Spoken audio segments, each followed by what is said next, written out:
किसान भाइयों नमस्कार। मैं आपका दोस्त शशि कुमार और आप देख रहे हैं समृद्ध किसान खेतीबाड़ी। किसान भाइयों, आज इस चैनल के माध्यम से हम बात करेंगे, एक वैसी फसल की बात करेंगे जो कम लागत में बहुत अच्छा बेनिफिट देने वाला है। अभी तक हम आप तमाम तरह की खेती करते हैं, जैसे धान, गेहूँ, चना, मक्का, अरहर, तिल, अनाज वर्गीय में और सब्जी वर्गीय में लौकी, करेला, खीरा, ककड़ी, बरबट्टी, इस प्रकार के तमाम तरह की हम खेती करते हैं, लेकिन अच्छा बेनिफिट नहीं मिल पाता है और लागत अधिक लग जाता है, क्योंकि इसमें इल्लियों और कीटों का प्रभाव अधिक होने के कारण इसमें दवा का स्प्रे बहुत ज़्यादा करना होता है और मार्केट में दवाइयाँ बहुत महंगी मिलती है। इस वजह से इसका उत्पादन करने तक हमारी लागत बहुत ज़्यादा लग जाता है तथा अच्छा मुनाफा हमें नहीं मिल पाता है, क्योंकि दवा मारते रहेंगे फिर भी इल्लियों का अटैक हो ही जाता है, सुंडी का अटैक हो ही जाता है। तो आज हम वैसी फसल की बात करेंगे जिसमें बहुत ही कम लागत और अच्छा बेनिफिट देने वाला है, उस फसल की हम बात करेंगे।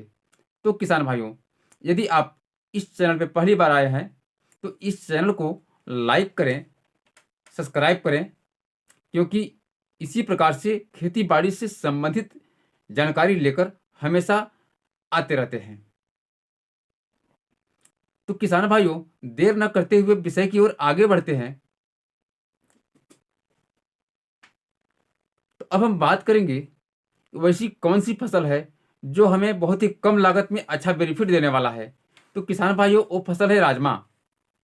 आप राजमा की खेती करके अच्छा प्रॉफिट कमा सकते हैं, अच्छा उत्पादन ले सकते हैं। तो आज इस वीडियो में हम जानेंगे राजमा की खेती की संपूर्ण जानकारी। राजमा की खेती कैसे करें, कब करें, उसके लिए मिट्टी किस प्रकार का होना चाहिए, जलवायु कैसा होना चाहिए, मिट्टी का पीएच वैल्यू तथा बीज का चुनाव, सिंचाई, पौधा से पौधा की दूरी, लाइन से लाइन की दूरी और राजमा की फसल में लगने वाले कीट व रोगों से कैसे बचें, दवा कौन सा स्प्रे करें, कुल उत्पादन तथा बाजार भाव, इन सारी बातों पे आज हम डिस्कस करने वाले हैं किसान भाइयों। तो इन सारी बातों को जानने के लिए वीडियो को पूरे अंत तक वॉचिंग जरूर करें, क्योंकि आप बीच से बाहर निकल जाएंगे तो पूरी जानकारी नहीं मिल पाएगी और आधी जानकारी के साथ यदि आप कोई काम करते हैं तो उसमें सफलता नहीं मिल पाता है। इसलिए किसान भाइयों, आपसे मेरा आग्रह है कि इस वीडियो को पूरे अंत तक वॉचिंग करें, अंत तक देखें। तो चलिए अब हम शुरू करते हैं। सबसे पहले हम राजमा की फसल के लिए जानेंगे समय, कि राजमा की फसल मुझे कब लगाना चाहिए। किसान भाइयों, आप राजमा की खेती 15 दिसंबर से लेकर पूरे जनवरी तक लगा सकते हैं। इसका उचित समय 15 दिसंबर से पूरे जनवरी तक है। अगर हम बात करें इसका खेती यानी राजमा का खेती कहाँ कहाँ कर सकते हैं, कौन कौन राज्यों में कर सकते हैं, तो किसान भाइयों, राजमा की खेती सभी राज्यों में कर सकते हैं। भारत की सभी राज्यों में आप कर सकते हैं। बिहार, झारखंड, उत्तर प्रदेश, केरल, पंजाब, दिल्ली, हरियाणा, आंध्र प्रदेश आदि राज्यों में आप कर सकते हैं। तो अब हम मिट्टी की बात करें। किसान भाइयों, राजमा की फसल आप सभी प्रकार के यानी सभी तरह की मिट्टी में आप कर सकते हैं। बस मिट्टी उपजाऊ होनी चाहिए, जीवाश्म युक्त होनी चाहिए। चलिए अब हम बात करेंगे मिट्टी की पीएच वैल्यू की। मिट्टी का पीएच वैल्यू किस प्रकार का होना चाहिए राजमा की फसल के लिए। तो मिट्टी का पीएच वैल्यू 5.5 से 7.5 तक उपयुक्त माना गया है राजमा की फसल के लिए। अब हम बात करेंगे टेम्परेचर की। तो किसान भाइयों, न्यूनतम 15 डिग्री सेंटीग्रेड तथा अधिकतम 30 डिग्री सेंटीग्रेड तक राजमा की फसल के लिए उपयुक्त माना गया है और बीज अंकुरण के लिए 20 डिग्री सेंटीग्रेड ठीक ठाक माना गया है। चलिए अब हम बात करेंगे खेत की तैयारी किस प्रकार से करें। खेत की तैयारी करते समय ध्यान देने वाली आवश्यक बातें। तो किसान भाइयों, आप राजमा की खेती करने जा रहे हैं, जिस खेत में आप राजमा की फसल लगाएंगे उस खेत को बिल्कुल साफ सुथरा रखें, उसमें घास फूस न रहे और खेत को 2 से 3 बार अच्छी तरह से जुताई करवाएं और धूप लगाएं, क्योंकि राजमा की फसल लगाने जा रहे हैं इससे पहले उस खेत में जो फसल लगा हुआ था उसका अवशेष मिट्टी के अंदर रह जाते हैं और बैक्टीरिया मिट्टी के अंदर जो बच जाते हैं वो दूसरी फसल को प्रभावित करते हैं, नुकसान पहुंचाते हैं। इसके लिए खेत को जुताई करवाना और धूप लगाना, जिससे कि वह बैक्टीरिया खत्म हो सके, वायरस खत्म हो सके, फंगस खत्म हो सके, इसके लिए धूप लगाना और जुताई करवाना अति आवश्यक है। तो 2 से 3 बार जुताई करवाएं और खेत को पलेवा अवश्य करें, यानी कि अंतिम जुताई से पहले सिंचाई कर लें, खेत को पटा लें। उसके बाद खेत में जो कुछ डालना है खाद के रूप में वो इस प्रकार है: 3 से 4 टाली सड़ी हुई गोबर की खाद पूरे खेत में डाल दें और 50 केजी डीएपी। और खेत में जो कीट पतंग बच गए हैं उनको खत्म करने के लिए, जैसे जो खेत में कीड़ा रह जाते हैं वो दूसरी फसल को प्रभावित करते हैं, नुकसान पहुंचाते हैं, जड़ खा जाते हैं। उसके बाद देखते होंगे कि पौधा तैयार होने की स्थिति में भी आ जाती है, फिर भी वह सूख जाता है। तो यह ना सूखे इसके लिए रिजेंट दानेदार 5 से 7 केजी प्रति एकड़ के हिसाब से खेत में बिखेर लें और अंतिम जुताई करवा लें मिट्टी भुरभुरी करने वाला हल यानी रोटावेटर से। चलिए, अब आपका खेत बिल्कुल तैयार है। किसान भाइयों, अब बात करेंगे बीज का कि कौन सा बीज लगाएं। तो जो राजमा की सबसे टॉप वैरायटी है, अच्छी क्वालिटी है, जिसका मार्केट में डिमांड बहुत ज़्यादा होता है, उसका आज हम चर्चा करेंगे। वो है लाल चित्रा, जिसका दाना बिल्कुल गुलाबी होता है और इसका मार्केट में डिमांड अच्छा रहता है और इसका मूल्य भी बहुत अच्छा मिलता है और राजमा की तुलना में इसका रेट अधिक मिलता है। तो आप लाल चित्रा का चुनाव करें।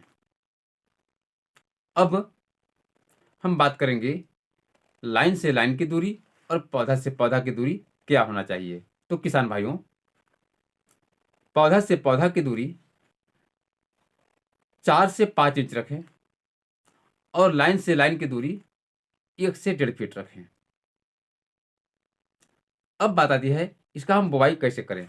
तो किसान भाइयों, इसका बुवाई आप सीड ड्रिल से कर सकते हैं या हल से भी कर सकते हैं, या फिर आप मेड़ बना करके मेड़ में भी लगा सकते हैं। तो आपको जो अच्छा लगे वैसे आप राजमा की बुवाई करें। बुवाई करने के बाद बारी आती है सिंचाई की। किसान भाइयों, राजमा को यानी राजमा की फसल को सिंचाई की अगर हम बात करते हैं तो 4 सिंचाई की आवश्यकता होती है। वैसे जब आपका खेत का नमी सूखने लगे तभी सिंचाई करें, क्योंकि अधिक पानी लगने के कारण आपका फसल खराब हो सकता है। राजमा की फसल की जड़ में फंगस लग सकते हैं, पौधा को नुकसान पहुंच सकता है, इसलिए अधिक पानी खेत में न डालें। सिंचाई करने के बाद यदि खेत में अतिरिक्त पानी बच जाता है तो उसे आप पानी खेत से बाहर निकाल लें। ये सावधानी जरूर रखें। किसान भाइयों, ये रहा सिंचाई। अब हम बात करेंगे खाद की, तो खाद हम कौन सा खाद दें और कब कब देना है। तो किसान भाइयों, आपकी राजमा की फसल जब 30 दिन का होता है तो आप 30 केजी यूरिया 1 एकड़ में छिड़क दें, क्योंकि राजमा को नाइट्रोजन की आवश्यकता होती है और नाइट्रोजन मिलता है यूरिया से। अब दूसरी खाद की हम बात करेंगे। तो जब आपका राजमा में फल फूल लगने लगता है उस स्टेज में 35 केजी यूरिया और 5 केजी सल्फर पूरे खेत में डाल करके सिंचाई कर दें, क्योंकि राजमा की फसल को जब दाना बढ़ने लगता है, फलियां जब लगने लगती है, उस समय सल्फर की आवश्यकता होती है और सल्फर देने से दाना पुष्ट, सुंदर और चमकीला होता है। इसलिए सल्फर की आवश्यकता राजमा को होता है, तो सल्फर अवश्य डालें। किसान भाइयों, ये रहा खाद शेड्यूल। अब हम बात करेंगे राजमा की फसल लगाने के लिए बीज मुझे कितना चाहिए। बीज बताना हम भूल गया था। अभी मैं आपको बताता हूं कि 1 एकड़ के लिए कितना बीज चाहिए। किसान भाइयों, 1 एकड़ के लिए 35 से 40 केजी बीज राजमा का पर्याप्त है। अब इसमें थोड़ा सा अंतर आ सकता है। आप बुवाई का दूरी कम या अधिक करेंगे तो उसमें थोड़ा सा कम या अधिक हो सकता है। तो इस टाइप से आप बीज का मात्रा रखें। अब हम बात करेंगे राजमा की फसल कितना दिन में तैयार हो जाता है। तो किसान भाइयों, राजमा की फसल 100 दिन में पककर तैयार हो जाता है। तो उसका कटाई कैसे करें। तो किसान भाइयों, जब आपका राजमा की फसल पक कर तैयार हो जाता है, यानी कि आपका पौधा पीला हो जाएगा और दाना पुष्ट हो जाएगा, यानी कि दाना जब निकाल कर देखेंगे तो दाना आपको गुलाबी दिखेगा और दाना कठोर हो जाएगा, तो आप समझिए आपका फसल काटने के लिए तैयार है। तो वहां से आप राजमा की फसल की कटाई करना शुरू करें। उसके बाद अब बात आती है हार्वेस्टिंग की, यानी कि दाना कैसे निकालें। तो किसान भाइयों, आप थ्रेशर से भी राजमा के दाना को निकाल सकते हैं, या फिर आप अपने घर में तिरपाल बिछा करके उस राजमा की फसल को उस तिरपाल पर डाल दें और 4 से 5 दिन धूप लगाएं। जब आपका राजमा की पौधा सूख जाता है, उस समय आप ट्रैक्टर से घुमा करके भी दाना निकाल सकते हैं। दाना साफ सुथरा कर लेंगे। अब हम बात करेंगे कि राजमा की फसल में प्रति एकड़ उत्पादन कितना मिलता है। तो किसान भाइयों, राजमा की फसल से प्रति एकड़ उत्पादन 12 से 15 क्विंटल तक मिल जाता है। अब हम बात करेंगे बाजार भाव की।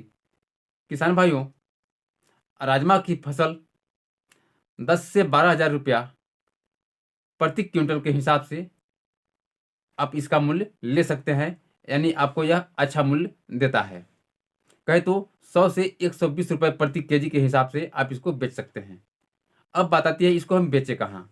तो किसान भाइयों, आपके आप जहाँ रहते हैं, आपके मार्केट में ही आपकी राजमा को ले जाएंगे। यहाँ तक कि आपको पता चलेगा, आपके दुकानदार भाई को पता चलेगा कि यहाँ पे राजमा है, तो आपके घर से भी उठा लेंगे। तो इस प्रकार से आप राजमा की खेती अन्य फसलों की अपेक्षा करके अच्छा मुनाफा उठा सकते हैं, अच्छा मुनाफा कमा सकते हैं किसान भाइयों। तो किसान भाइयों, आज का वीडियो यहीं तक। मैं उम्मीद करता हूँ कि यह जानकारी आपको अच्छा लगा होगा। यदि अच्छा लगा होगा तो वीडियो को लाइक, सब्सक्राइब तथा दोस्तों को शेयर करें। धन्यवाद। जय जवान जय किसान। फिर मिलते हैं अगले वीडियो में।